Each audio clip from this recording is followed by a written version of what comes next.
पाहिले 2-4 दिवस, रांगोळी विकून पाहिल्या. मी पुस्तकांचा स्टॉल लावते आता कधी कधी. मी जे पडेल ते, मी अगदी गौंड्याचे कामाच्या हाताखाली कामाला पण गेलेली आहे. मी प्लास्टिकच्या दुकानात सेल्स गर्ल्स म्हणून काम केलंय. सगळी कामं करून पाहिले.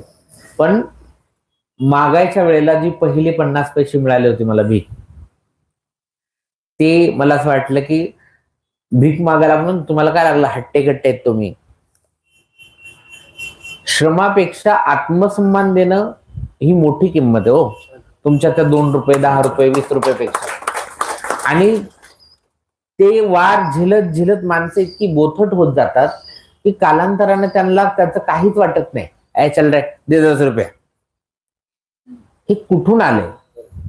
हे वारंवार वारंवार वारंवार अपमानाचे घाव झेलून झेलून लोक विचार करतात की हा काय माझा अपमान करणार, आता मीच याचा करणार.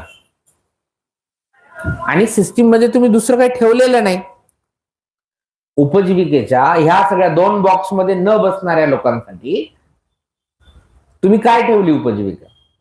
या सोसायटीची एक जुनी पद्धत राहिलेली, जे ह्या बॉक्सेस मध्ये बसत नाहीत, मग ते चातुर्वर्णाचे असो किंवा स्त्री पुरुषांचे असो किंवा इथल्या प्रांत व्यवस्थेचे, धर्म व्यवस्थेचे, कुठल्याही व्यवस्थेचे, जे बॉक्स मध्ये बसत नाहीत, एक तर त्यांना संपवा, नाही तर त्यांचं उदात्तीकरण करा.